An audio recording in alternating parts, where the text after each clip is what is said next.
Dios les siga bendiciendo, hermanos. Vamos a la palabra de Dios. Vamos a la carta a los Colosenses. Una carta escrita por Pablo, el apóstol que recibe una petición del encargado de esta iglesia, que era Epafras. Pues él pide una ayuda, una consulta al apóstol Pablo, y él desde la cárcel manda esta carta. Manda esta carta a esta iglesia en la cual el apóstol Pablo nunca estuvo en esta iglesia, pero la conocía tan bien que al final de esta carta, en el capítulo 4, da por nombres algunos miembros que se congregaban ahí, ¿sí? Entonces él conocía muy bien a esta iglesia, aunque nunca hubiese estado en ella. Por eso les manda esta carta, para que ellos tuvieran un carácter cristiano y supieran cómo conducirse delante de la gente. Pues hoy vamos a hablar de esta carta, capítulo 3, versículo 12, 13 y 14. Versículo 12 dice así, Colosenses 3:12: vestíos pues como escogidos de Dios, santos y amados, de entrañable misericordia, de benignidad, de humildad, de mansedumbre, de paciencia, soportándonos unos a otros y perdonándoos unos a otros, si alguno tuviera queja contra otro, de la manera que Cristo os perdonó, así también hacedlo vosotros. Y sobre todas estas cosas, vestíos de amor, que es el vínculo perfecto. Sobre todas estas cosas, vestíos de amor, que es el vínculo perfecto. Padre, en el nombre de Jesús, ponemos delante de ti esta palabra, Señor. Ahora te rogamos que tu Espíritu Santo, Señor, nos hable a través de ella. Que tu Espíritu Santo, Señor, venga y trate con cada uno de nosotros, Señor, para que podamos entender, Señor, que esto no es una sugerencia, Señor, que esto es un mandamiento de parte tuyo. Son instrucciones para formar un carácter en nosotros. Padre, toma la mente y el corazón de cada uno, sobre todo de la mía, Señor, para poder entender tu palabra, Señor. En el precioso nombre de Jesucristo, tu Hijo amado. Amén.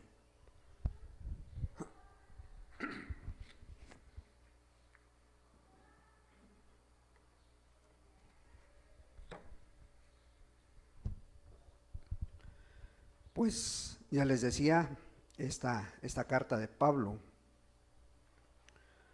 a los Colosenses, y en este pues capítulo habla a la iglesia, sobre todo aquellos que conocen de Dios, sobre todo aquellos que se dicen iglesia.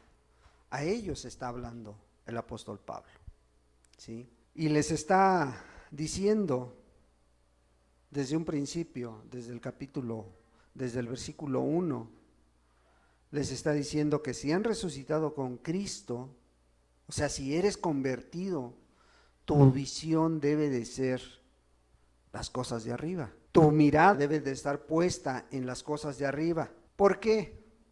Dice, porque tú has muerto a esta vida. Tú ya no vives para agradar a esta vida, a esta sociedad, porque tu vida ya tiene que estar en Cristo, tiene que estar escondida en Cristo Jesús. Pues creo que es muy claro, les habla de lo que antes practicaban, de lo que antes hacían, y les dice, miren, esto que ustedes hacían antes, tienen que ya dejarlo atrás, ¿sí?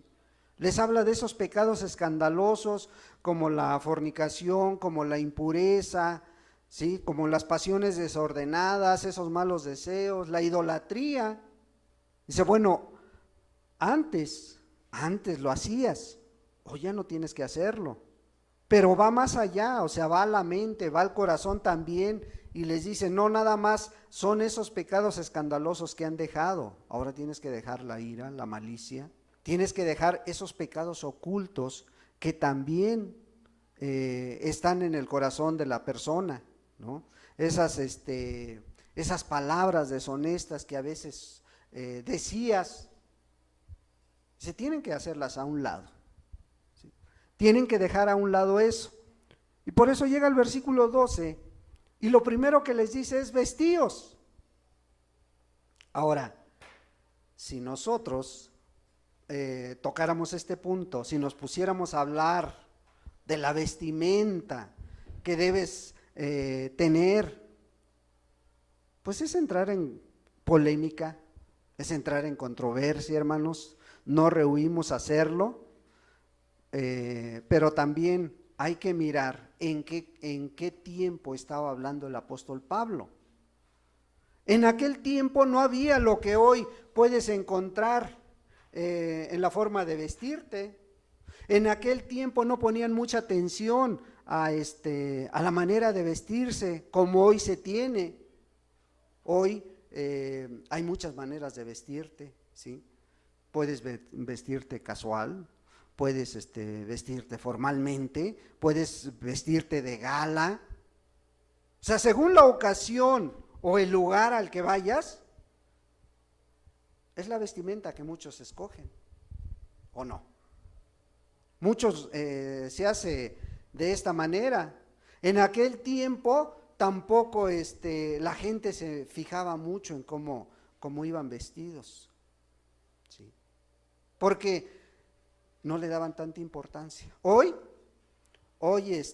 la sociedad, hoy las personas que se han dedicado a estudiar la personalidad de la gente, dicen que pues esto es parte de un proceso de comunicación.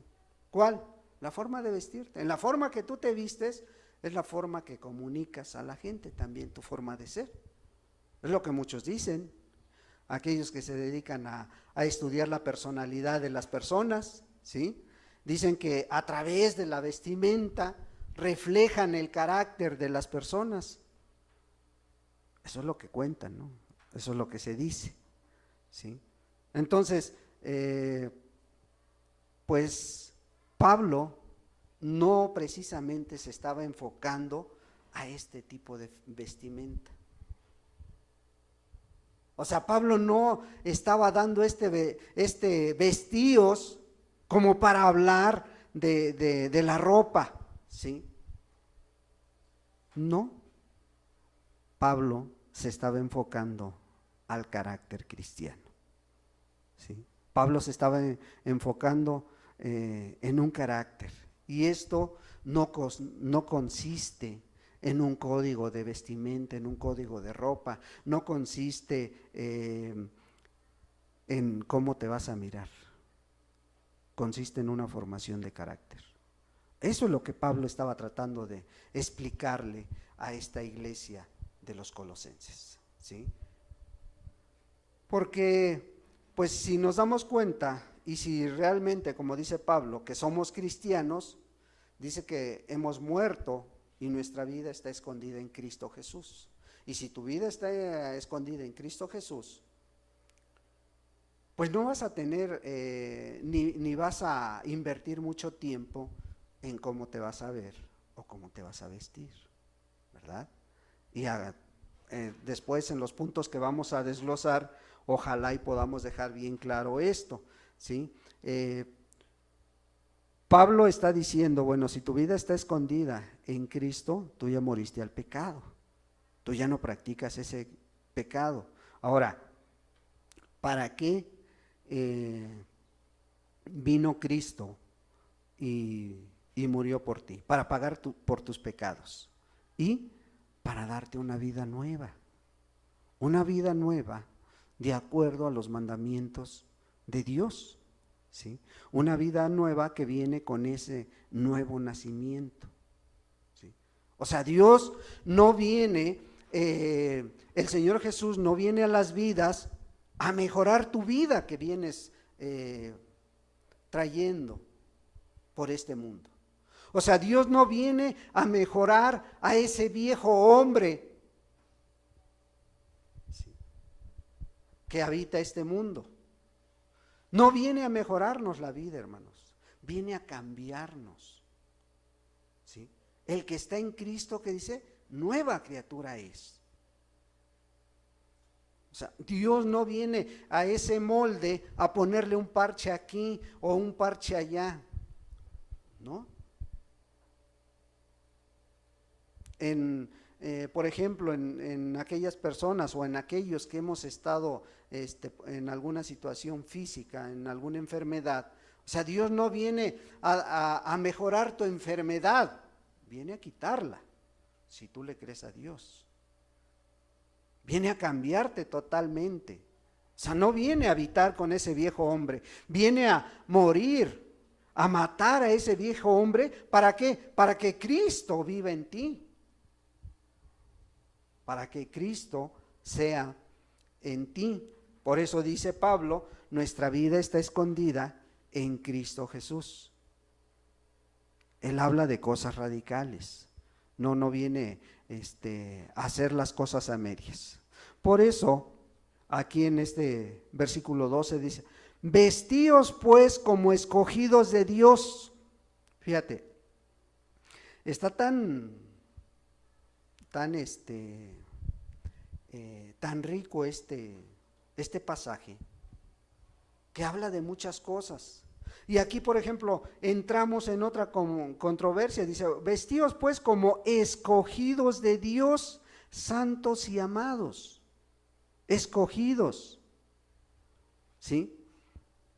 O sea, desde ahí Pablo te está diciendo, bueno, tú tienes que ser congruente con lo que hablas o con lo que eres ahora. ¿Sí? Luego te preguntan, bueno, ¿y tú qué eres? Soy cristiano. ¿Ahora vives congruente con eso que tú profesas? ¿Ahora tú vives en una realidad que tú hablas, que tú dices?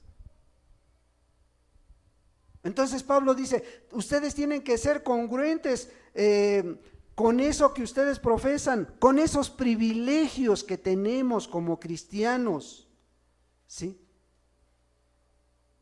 Tenemos que ser coherentes con esa nueva identidad que Dios te ha dado ya.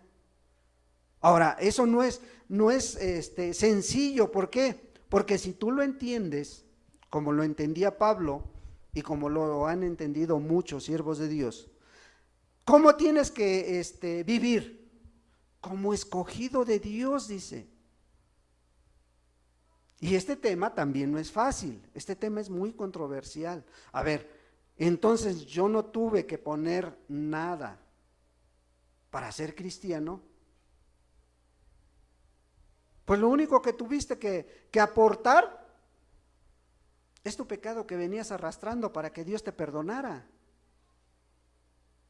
Es con lo único que aportaste, porque lo demás lo hizo Dios. Lo demás lo hizo Jesús. Entonces, ahora lo que tenemos que entender es que tú y yo y todo aquel que se diga cristiano y que viva como cristiano, tiene que entender una cosa: fuiste escogido por Dios. Y esto, algunos piensan que sí es así, otros que no. La Escritura lo dice. Efesios 1.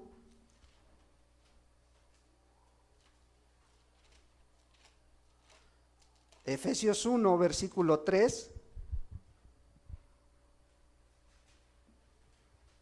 Bendito sea el Dios y Padre de nuestro Señor Jesucristo, que nos bendijo con toda bendición espiritual, ¿en dónde? En los lugares celestiales en Cristo, según nos escogió en Él antes de la fundación del mundo, para que fuésemos santos y sin mancha delante de Él, en amor, habiéndonos predestinado para ser adoptados hijos suyos por medio de Jesucristo, según el puro afecto de su voluntad. ¿Qué mérito hiciste? Ninguno. O sea, Dios ya te tenía en mente desde antes que nacieras. Ahora, entonces yo ya no tengo que hacer nada. No, si tienes que hacer mucho. Tienes que reconocer a Cristo como tu Salvador, ¿sí? Bueno, pero si ya me escogió, entonces ahorita, si ya creo en Él, pues entonces ya puedo echarme a la hamaca, ¿no? Y hacer lo que yo quiera de mi vida. No, tampoco. Por eso Pablo les está diciendo a los colosenses, ustedes tienen que vivir de acuerdo a lo que profesan, de acuerdo a lo que han entendido, ¿sí? De acuerdo a aquello que ustedes han entendido. ¿Sí? Sí, es cierto, podemos mirar que la bendición de Dios fue mucho antes de que tú nacieras, de que la fundación de este mundo fuera hecha por Dios, ¿sí? Pero te escogió con un propósito, que fuese santos y sin mancha delante de Él. Te escogió te predestinó con un propósito, ¿sí? Hacerte su hijo a través de Cristo Jesús. O sea, no es algo que tú hayas buscado, es por el puro afecto de su voluntad, dice la palabra de Dios, ¿sí? Pero esto no quiere decir entonces, bueno, entonces salvo, siempre salvo. No te estoy hablando de eso, ¿sí? Lo que te estoy haciendo y tratando de dar a entender es de que tú no lo elegiste a Él. Él te eligió, Él nos eligió a cada uno, Él te escogió. No por lo que sabes, no. Él lo hizo por su puro amor y por su pura misericordia. Primera de Timoteo 1. Segunda de Timoteo, capítulo 1, versículo 9. Versículo 9 dice, quien nos salvó y llamó con llamamiento santo. Quien nos salvó y llamó con llamamiento santo, no conforme a nuestras obras, sino según el propósito suyo y la gracia que nos fue dado en Cristo Jesús antes de los tiempos de los siglos. Antes de que tú nacieras, había un propósito ya de Dios para tu vida. Había un propósito para ti en Cristo Jesús. Dios sabía que iba a dar a su Hijo para la salvación tuya.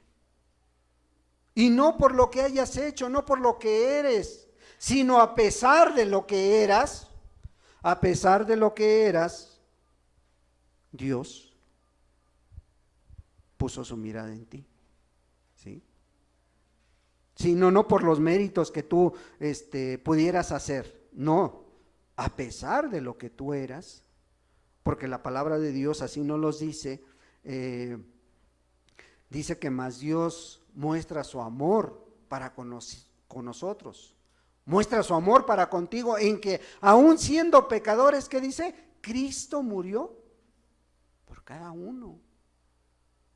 Entonces, a pesar de lo que éramos, o como dice Pablo, éramos borrachos, drogadictos, malvivientes, rateros, pero a pesar de eso, Cristo dio su vida para que tú tuvieras la oportunidad de ser salvo, ¿sí? ¿Por qué? Porque ya desde antes había puesto su mirada en ti. Ya desde antes, desde los tiempos de los siglos, ya había pensado en tu alma, ¿sí? Entonces, a pesar de lo que éramos, Dios había puesto su mirada, ¿sí? Por eso Pablo, en este texto que tenemos como base de Colosenses 3:12, dice, vestíos pues como escogidos de Dios, santos y amados. Vestíos como escogidos de Dios. O sea, tienes que ser congruente con lo que hablas y dices, con tu vida tiene que respaldar esas palabras. Y tienes que mirar el privilegio de ser un escogido de Dios. Santo, apartado y amado por Él. Y eso a veces cuesta entenderlo, ¿sí?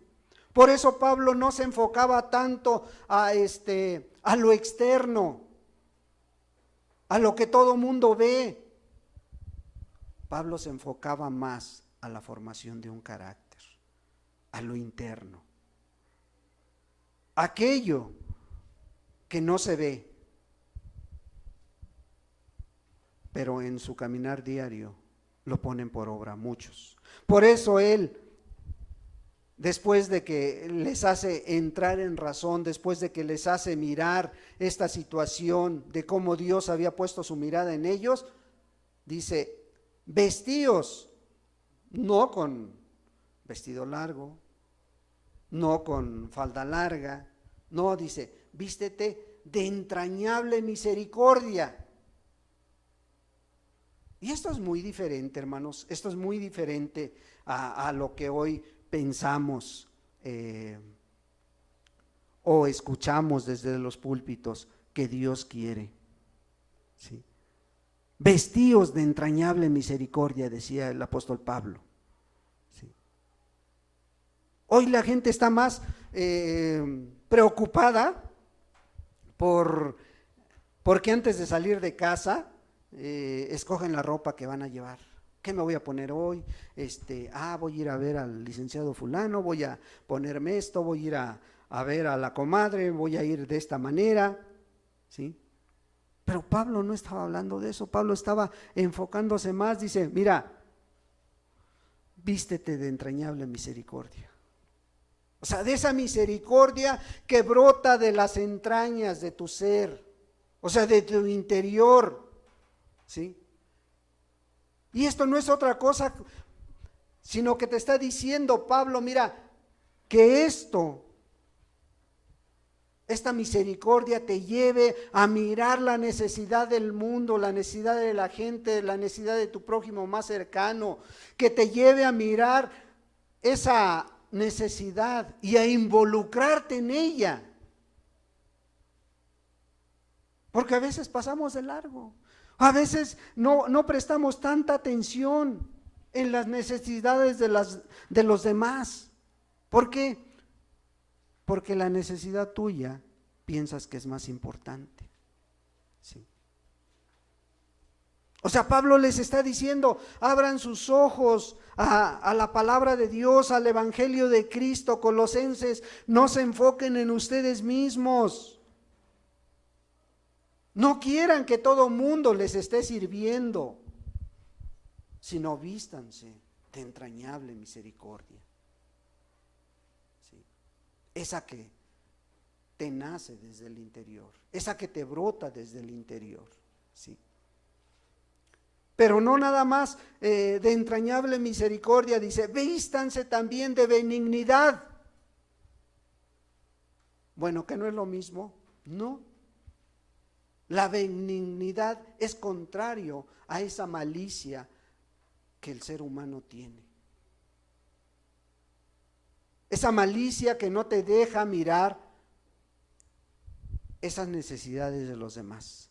La benignidad es la buena disposición de corazón que nos lleva a procurar y a estar atentos lo bueno para el prójimo más cercano. Te lleva a mirar de qué manera vas a bendecir a esa persona que está cerca de ti. De qué manera vas a mostrarle ese carácter de Dios a tu prójimo más cercano, ¿sí? Cristo Jesús, aún en la cruz del Calvario, dice que tuvo gozo, ¿sí? Hebreos nos lo describe muy bien, Hebreos 12. Hebreos 12 dice: por tanto nosotros también, teniendo en derredor nuestro tan grande nube de testigos, despojémonos de todo peso y del pecado que nos asedia y corramos con paciencia la carrera que tenemos por delante. Puesto los ojos en Jesús, el autor y consumador de la fe, el cual, por el gozo puesto delante de él, sufrió la cruz, menospreciando el oprobio, y se sentó a la diestra del trono de Dios. ¿Por qué tuvo gozo en esos momentos Cristo Jesús? ¿Por qué crees que se sentía con gozo, con gusto de entregar su vida en la cruz del Calvario? ¿Sí? Dice, el cual por el gozo puesto delante de él, sufrió la cruz. Él sabía que iba a morir, pero no estaba amargado, pero no estaba triste.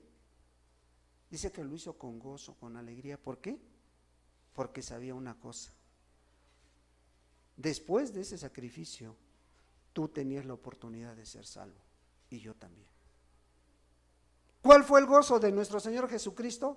Tu salvación y la mía, hermano. Y cuando se es benigno, se está buscando el bien para la persona que tenemos enfrente, el bien para la persona que convive con nosotros, el bien para esa persona que a lo mejor no conoce de Dios. La benignidad. No está diciendo, ay, pues es que él no es cristiano porque no quiere. No está diciendo, eres un idólatra, eres esto, eres lo otro. No. A lo mejor está diciendo, Cristo no te ha alumbrado y ojalá tenga misericordia de ti. Ve con benignidad a los demás. Y Pablo les está diciendo, por eso fórmense un carácter. Por eso vístanse, sí, de benignidad. Vístanse también de humildad, dice. Y si te das cuenta, pareciera que todas estas características son las mismas. Sí, son muy parecidas, pero cada una tiene sus diferencias, ¿sí? Ahora, si está diciendo el apóstol Pablo, aquí en Colosenses 3, que nos vistamos de humildad, ¿sí? ¿Cómo puedes distinguir a una persona que es humilde? ¿Cómo puedes distinguirla de los demás? Bueno, aquella persona humilde es aquella que no vive centrada en él, aquella que no está pensando en él nada más, ¿sí? El humilde sabe que todo lo que él es y todo lo que tiene es porque ha venido de Dios, proviene de Dios. Entonces, ¿qué va a estar haciendo? Buscando bendecir a los demás con su amor, con su misericordia, con su bondad, pero también con sus bienes materiales. ¿De qué manera puedo ayudar a mis hermanos? ¿De qué manera puedo hacer para que la gloria de Dios se vea? ¿Sí? Él sabe, el que es humilde, que todo proviene de Dios. ¿Sí? El mismo Pablo decía ya en el capítulo 1 de Corintios 15, 10, dice, por la gracia de Dios soy lo que soy. Dice, y la gracia no ha sido en vano en mi vida. O sea, él sabía una cosa, todo lo que estaba haciendo, todo lo que había alcanzado era por el favor inmerecido de Dios, porque eso significa la gracia, favor inmerecido de Dios. Y Pablo decía, por la gracia de Dios soy lo que soy. O sea, la humildad es contrario al orgullo, contrario al yo personal, contrario al egocentrismo, al estar pensando en ti nada más. Y apenas ves una cosa y ya la quieres. Y apenas ves otra cosa y ya la quieres. Eso no es humildad. Eso es egocentrismo, pensar en ti mismo, pensar que todos están para servirte a ti. Ya llegué, mujer, atiéndeme. Ya vengo de trabajar. ¿Quieres que te echen caravanas? Que te toquen trompetas. Atiendan al rey porque ya llegó, ¿no? Aunque veas que a lo mejor tu esposa hoy pasó por problemas, hoy pasó por muchas circunstancias y a lo mejor no le dio tiempo de hacer esto o de hacer aquello, o de barrer o de trapear, pero tú te sientes el que todos te tienen que atender, ¿sí? Que todo tiene que estar dispuesto para atenderte, ¿sí? Entonces, eso es todo lo contrario a la humildad. Eso es estar pensando en ti mismo. ¿Cómo tenemos que crecer en la humildad? Siguiendo el ejemplo de Jesús, hermano. No hay otra manera. ¿Quieres ser humilde? Sigue el ejemplo de Cristo Jesús. Filipenses 2. Filipenses 2, versículo 5.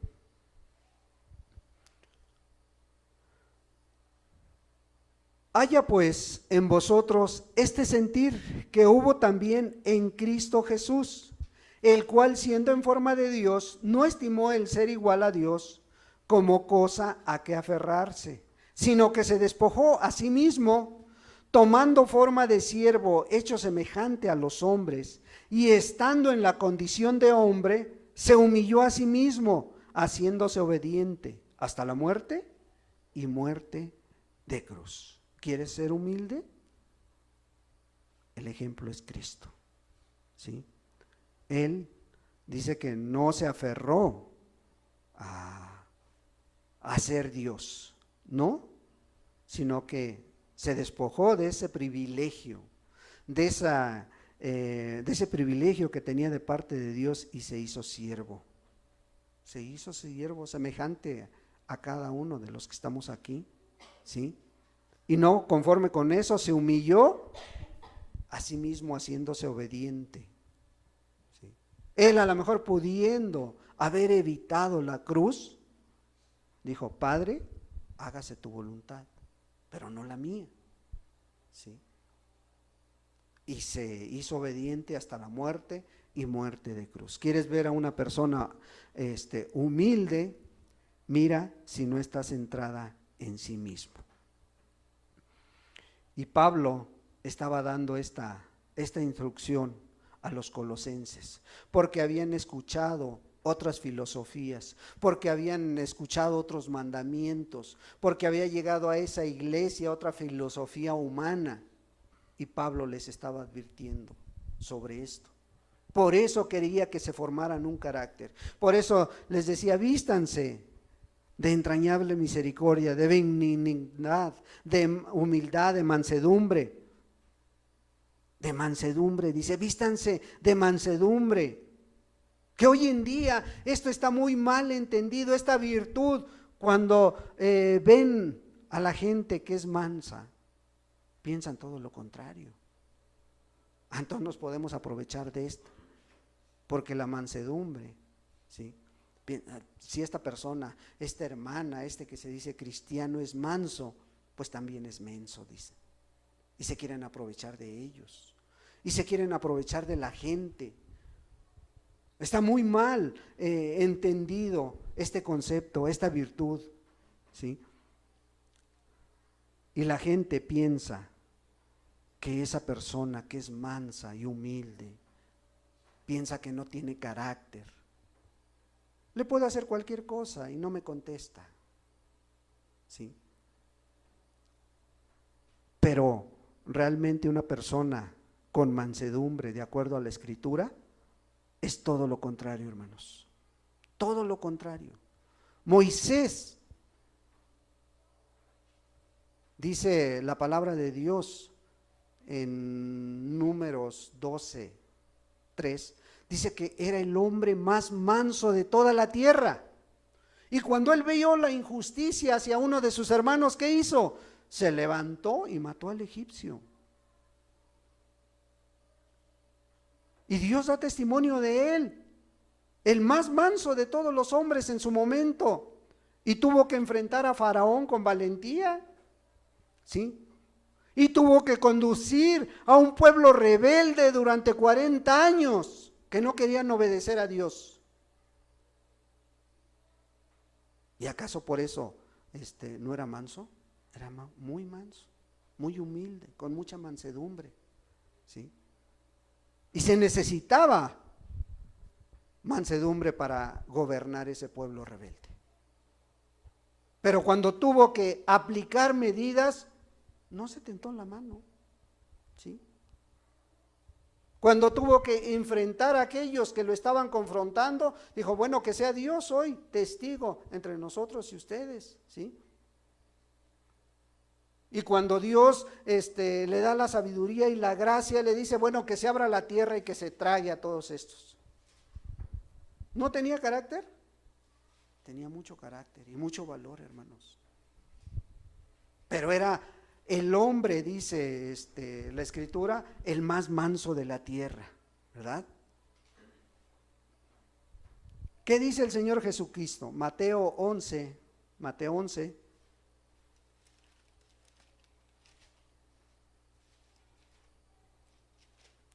Mateo 11, 29 dice, llevad mi yugo sobre vosotros y aprended de mí, que soy manso y humilde de corazón, y hallaréis descanso para vuestras almas. ¿Queremos un ejemplo concreto? Ahí lo tenemos. Aprender de mí, dice, ¿sí? Que soy manso y humilde de corazón. ¿Tenía carácter el Señor Jesús? Tenía mucho carácter, hermano. Él no se tentó para decirle a los fariseos, a los saduceos, aquellos que conocían de la ley, no se tentó para decirle a aquellos escribas, a aquellos sacerdotes, bola de hipócritas, generación de víboras. ¿Era manso el Señor Jesús? Sí. Y no por eso le faltaba carácter para decir las cosas, hermano. No por eso se tentaba para hablarle a aquellos que ya sabían de las Escrituras, ¿sí? John MacArthur, que muchos conocen o han escuchado, define la mansedumbre con estas palabras. John MacArthur dice que la mansedumbre es poder bajo control. Poder bajo control. ¿Qué significa eso, hermanos? Significa que yo tengo el poder, yo puedo contestar golpe por golpe, pero no lo hago. ¿Por qué? Porque tengo ese control, ese carácter para controlarlo. Está muy bien esa definición de mansedumbre de parte de John MacArthur. Poder bajo control, ¿sí? O sea, tú puedes contestar de la misma manera, pero sabes que no es lo correcto, por eso no lo haces.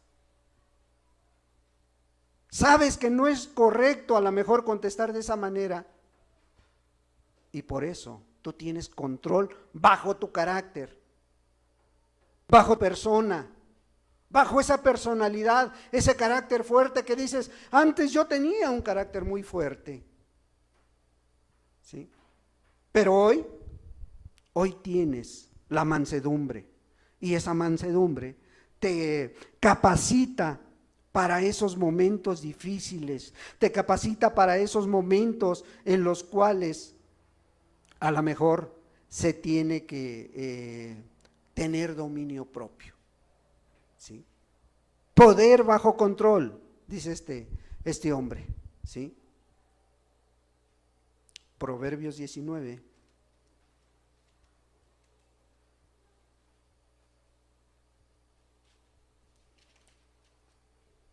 Proverbios 19, versículo 11.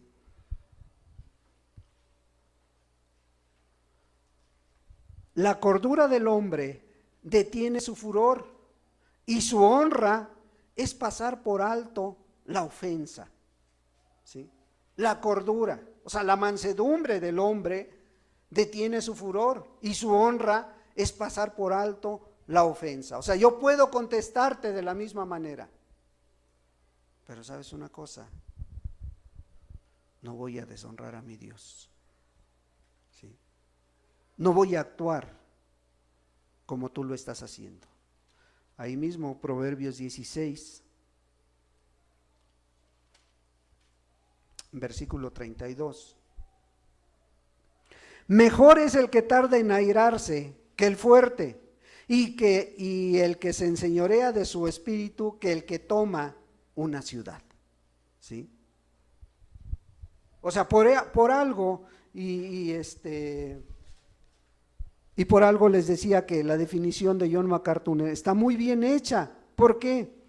Porque está diciendo, bueno, yo tengo ese poder bajo control. O sea, yo tengo la capacidad de controlar mi carácter. Luego, cuando tú conoces a las personas, a veces te dicen, ese que tú ves allá, o mi hermano, o mi cuñado, uy, tienen un carácter, son fuertísimos de carácter, dice. ¿Sí? No, son fuertísimos de carácter. ¿Por qué? Porque explotan al instante. ¿Y sabes una cosa? Son todo lo contrario. Son débiles de carácter, porque no saben controlarse. ¿Sí? Por eso decía John MacArthur, es poder bajo control. Esa persona que no sabe controlar su carácter es débil. No es fuerte, es débil, es todo lo contrario. Nada más que sucede que hoy el mundo dice que a lo bueno llama malo y a lo malo llama bueno. ¿Sí? Entonces, no, cuando tú veas una persona así, no pienses, es fuerte de carácter. No tiene mansedumbre, no tiene poder bajo control. ¿Sí? Y la mansedumbre capacita al cristiano para las situaciones adversas. ¿Sabes por qué?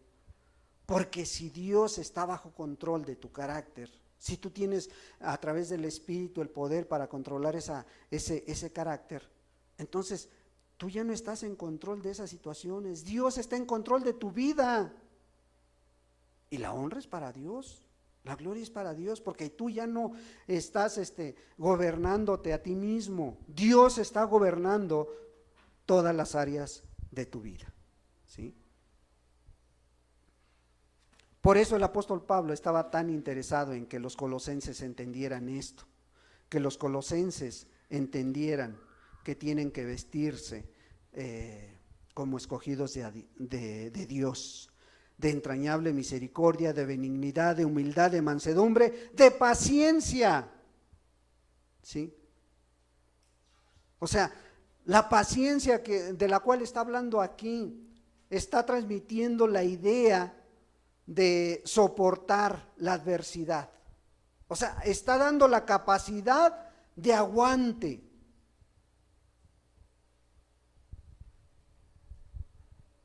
Y a veces es lo que la gente hoy en día no tiene la paciencia. ¿Por qué? Porque no conoce a Dios. ¿Por qué no hay paciencia en las vidas?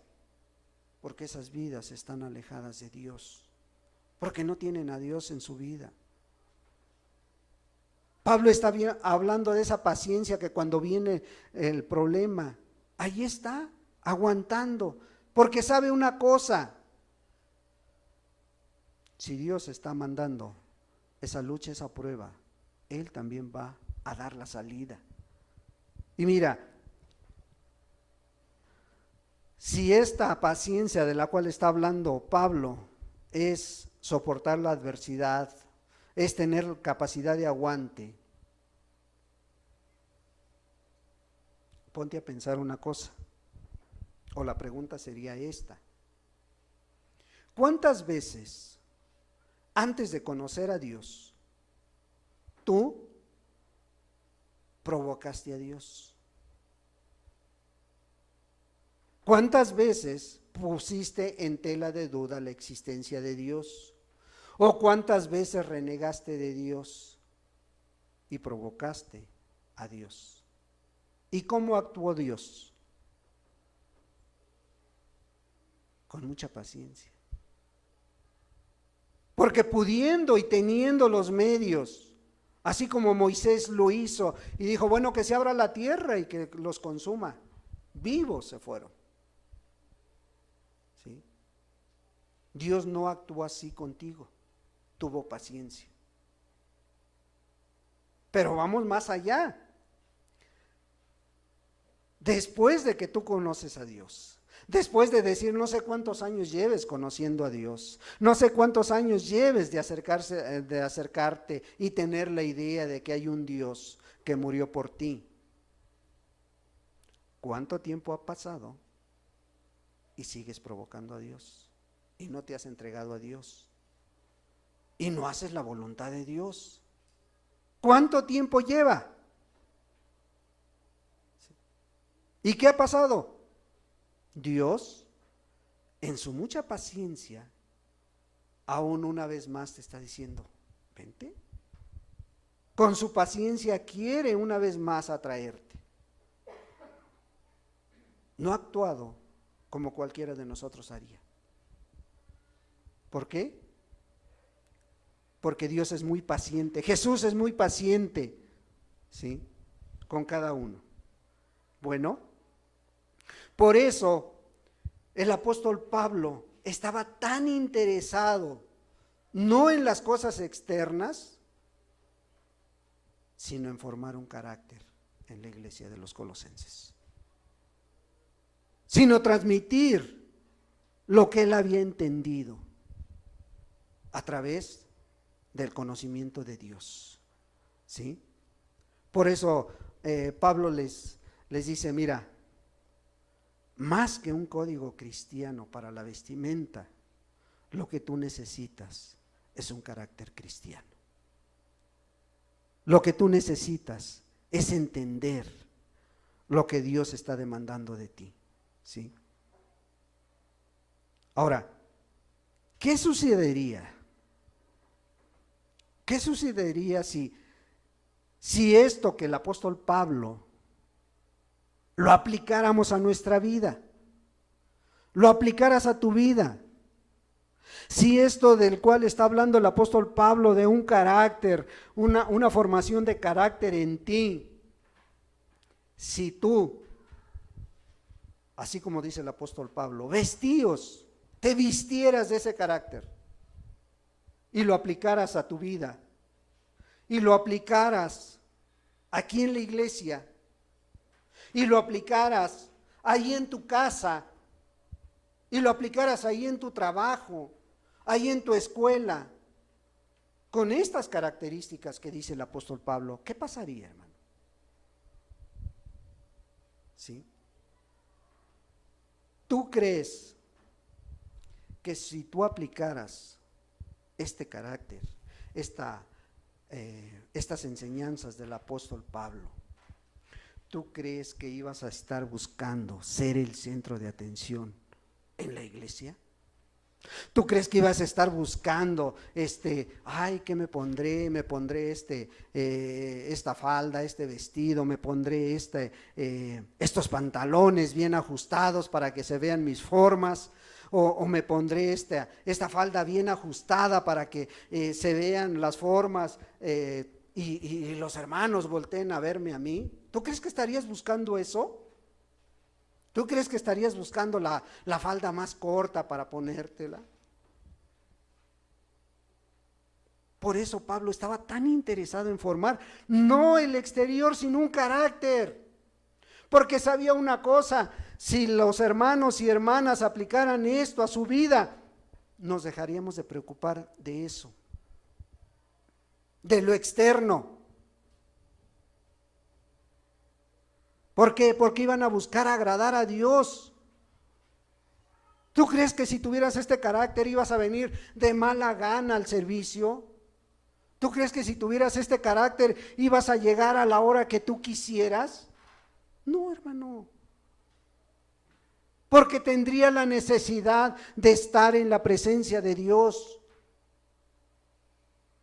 Y no estarías a fuerza, y no estarías con esa cara de fastidio que a veces algunos traen. ¿Por qué?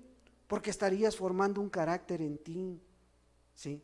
¿Tú crees que si llevaras esta vestimenta de la cual está hablando el apóstol Pablo ahí a tu casa, estarías esperando a que te atiendan, estarías esperando a que te echen fanfarrias cuando llegas? No. Sería otra tu forma de pensar. Si llevaras esta vestimenta a tu trabajo, ¿cómo mirarías a tus compañeros? ¿Cómo mirarías a tus compañeras de trabajo? ¿Juzgarías, las mirarías de reojo? Ay, pobrecita, qué ignorante eres. No, las mirarías con benignidad, con amor, con misericordia, con mansedumbre. Por eso Pablo estaba tan preocupado por esta. Desde la cárcel manda esta carta y se las manda como mirando a la iglesia. ¿Por qué? Porque él no la conocía físicamente, no había estado, pero el Espíritu de Dios estaba con él. ¿Sí? Por eso les está diciendo, vístanse de esta manera, vístanse y váyanse a su escuela, para que sea la diferencia ahí en medio de los alumnos o en medio de los maestros, ¿sí? Para que ese temor santo, ese temor reverente, lo muestres a los demás.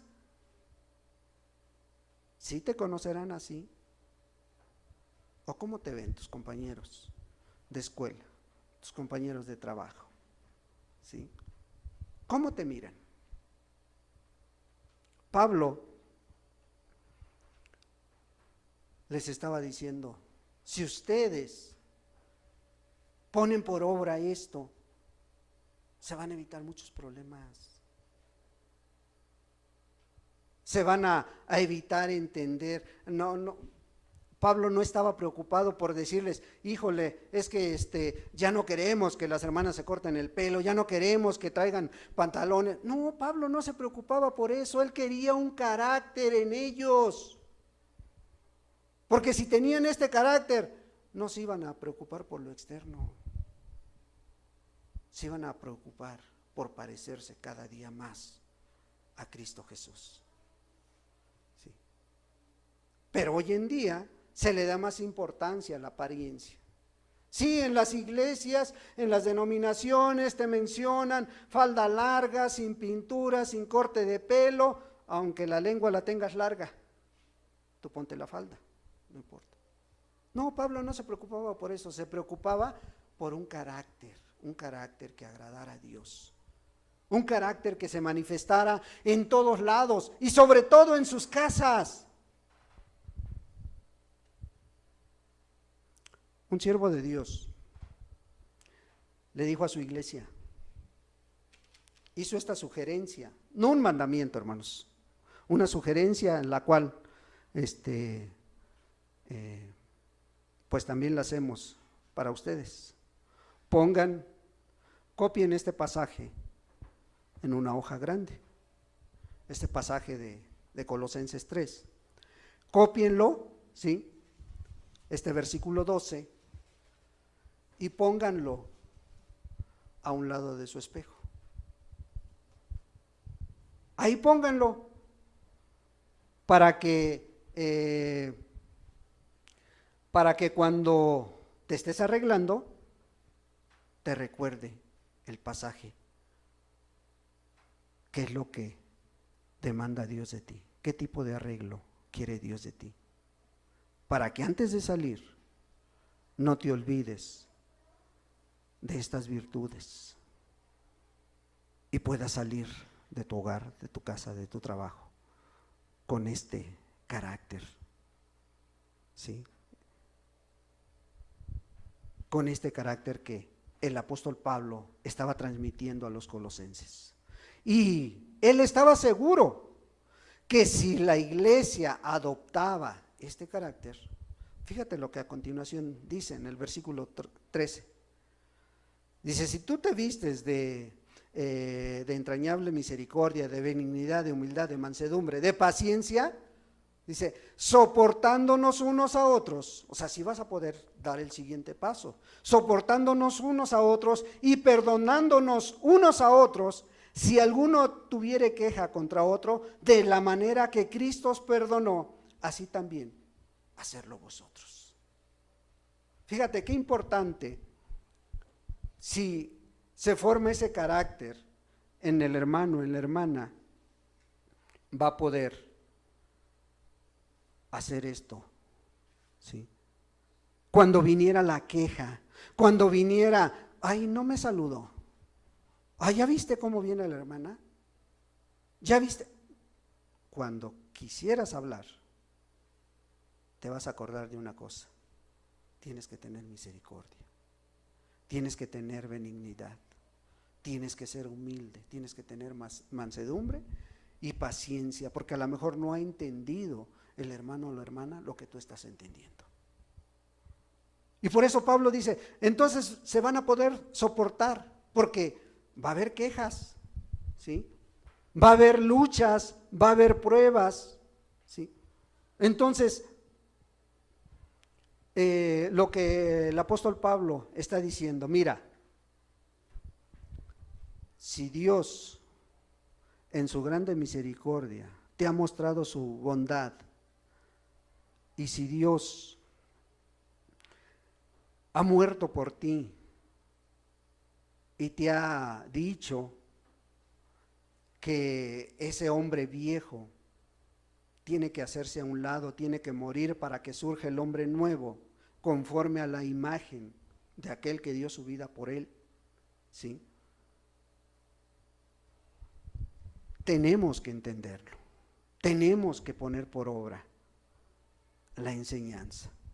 O sea, porque el versículo 10 de este mismo capítulo dice, revestidos del nuevo, el cual conforme a la imagen del que lo creó, se va renovando hasta el conocimiento pleno. O sea, Él no murió para dar salvación únicamente, para darte una salvación. No murió únicamente para que tú llegues al cielo. Si así hubiese sido, si Dios hubiera muerto, si el Señor Jesús hubiera muerto para que nada más obtuviéramos la salvación, pues cuando te salva debería de haberte llevado al cielo, porque aquí corres mucho peligro, porque aquí nos enfrentamos a muchas cosas, ¿sí? Aquí nuestra carne todavía está expuesta a las tentaciones. Entonces, Dios no nada más murió para darte salvación, hermano, sino para crear una nueva comunidad de personas que impactaran a su alrededor. Y esa nueva comunidad se llama iglesia. Y esa comunidad se llama hijos de Dios. Y esa comunidad se llama esa nueva criatura que Dios hizo de ti. Entonces, por eso Dios murió en la cruz, ¿sí? Para que tú y yo reflejáramos al mundo, a la iglesia, un carácter en nuestras vidas. Para que se fuera formando esa imagen de Dios en la vida de cada uno. Y si eso se va formando, ahora en todos aquellos que somos hijos de Dios, ya no hay distinción de personas. O sea, como el apóstol Pablo lo dice en el versículo 11, ya no hay griego ni judío. Ya no lo hay, hermanos, ¿sí? Ya no es aquel, ay, es que yo guardo el sábado, es que yo sí fui elegido, es que yo yo sé que para ser cristiano ahora tengo que vestirme con falda larga. Pablo dice, ya no hay diferencia, hermano. ¿Y sabes por qué? ¿Por qué ya no hay diferencia? ¿Por qué? Porque Cristo es el todo y en todos. Y en aquel día, hermano, en aquel día tú te vas a dar cuenta. Algunos creen en la salvación, salvo siempre salvo. En algunos otros creen en la elección. Algunos otros creen que se van a ir antes de la tribulación, otros que se van a ir después. Pero al final de cuentas, hermanos, Cristo es el todo. ¿Y qué? En todos. Y allá ya no vas a ver diferencias de razas. Ya no vas a ver aquel que es negro, aquel que es de color, aquel que es blanco. No hay diferencias. En Cristo Jesús es el todo y en todos. ¿Sí? O sea, ya no hay pobre, ay, pobrecito hermano, pobrecita hermana. No, ya no hay posición social. En Cristo, Cristo debe de ser el todo y en todos, hermano. ¿Sí?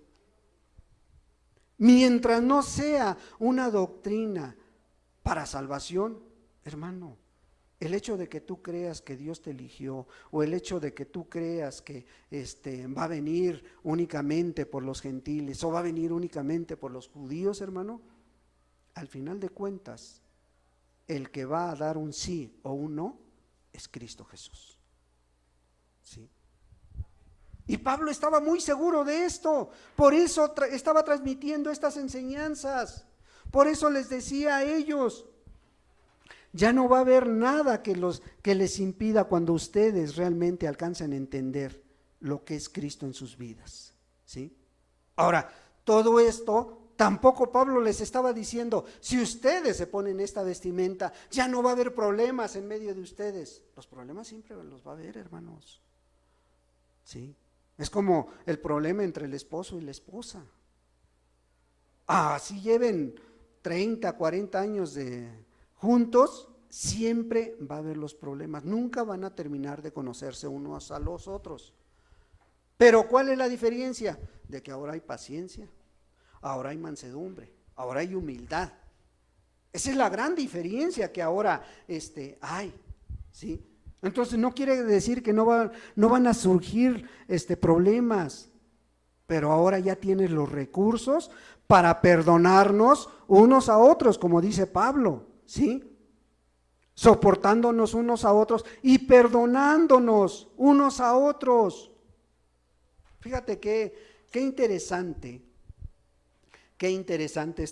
esta palabra que está echando el apóstol Pablo mano aquí en este texto, ¿sí? Perdonándonos. Esta palabra derivada del griego que significa perdón en griego, significa ¿qué? Charizomai. Y esta palabra charizomai viene derivada de la palabra charis. ¿Y esa palabra qué significa? Gracia. ¿Y la gracia qué significa? Perdón inmerecido de Dios, favor inmerecido de Dios, ¿sí? Y de esa está echando mano el apóstol Pablo en este texto, ¿sí? O sea, está muy ligada a la gracia, está muy ligada a este perdón del cual está hablando el apóstol Pablo. ¿Cómo vas a perdonar? Como Cristo te perdonó, con su gracia que Él puso, con su gracia que Él tuvo para tu vida. De esa manera vas a perdonar. Vamos a soportarnos unos a otros, ¿sí? Y el versículo 14 dice, y sobre todas estas cosas, vestíos de amor, que es el vínculo perfecto. O sea, fíjate, como en muchas ocasiones, Pablo corona esta gran enseñanza con este último texto, el vínculo perfecto. ¿Y cuál es el vínculo perfecto? El amor. El amor, ¿sí? Porque esto es lo que motiva al cristiano para hacerse de este carácter. Esto es lo que debe de motivar al cristiano para seguir a Cristo. ¿Cuál? El amor inmerecido que Jesús tuvo para ti y para mí. Y Pablo estaba seguro de todo esto, ¿sí? Pablo allá en la iglesia a los romanos les dice, vístanse, vestíos del Señor Jesucristo y no proveáis para los deseos de la carne, dice. Qué importante la enseñanza del apóstol Pablo, ¿sí?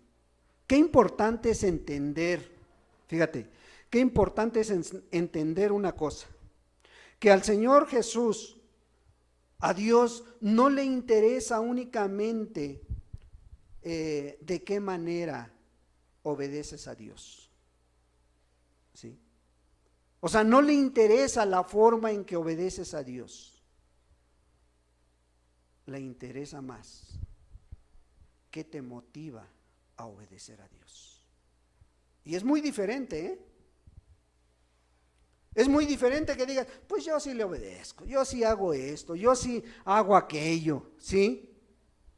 Pero a Jesús, a Dios mismo, no le interesa tanto, ¿sí? Sino que le interesa la motivación que tienes para obedecer sus mandamientos. Y esto debe de ser el amor que tiene Dios. Eso es lo que debe de motivar al cristiano, al creyente, el amor que Dios ha tenido para cada uno, ¿sí? Porque algunos obedecen a Dios por temor. Ay, es que no me quiero ir al infierno, ¿sí? Y el temor, la culpa, el temor solo te motiva al arrepentimiento. Pero el amor de Dios, ¿sí? El conocer de las Escrituras, el conocer de la palabra, el conocer del Evangelio, ¿te motiva a qué? A conocer más a Dios, a estar más cerca de Dios, a mirar la obra redentora que hizo por ti.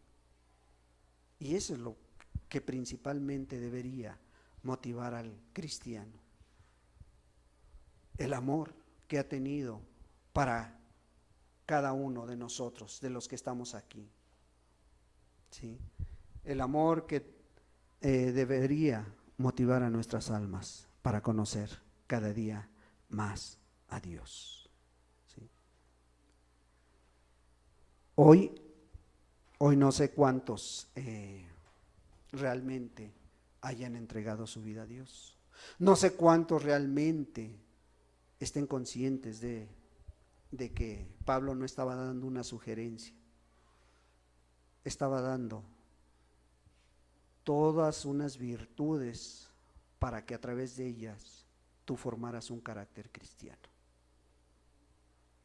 Si no las entiendes o no las has hecho hasta el día de hoy, yo te invito a que busques que Dios termine ese carácter en ti, ¿sí? Yo les decía, si Dios y tú y yo entendemos, Dios nos hace entender que esto es una necesidad de nuestra vida, vas a mirar de diferente manera las cosas. No vas a hacer el mismo si tú pones por obra estas enseñanzas, estas virtudes que Dios quiere desarrollar en medio de su iglesia, en medio de sus hijos. Vestíos pues como escogidos de Dios, santos y amados. O sea, Dios te escogió con un propósito, no nada más para que estuviéramos escuchando o estuviéramos preguntándonos unos a otros si los tenemos o no los tenemos. Dios te escogió con un propósito, hermano y hermana. Y el propósito tiene que ser de parte de Dios.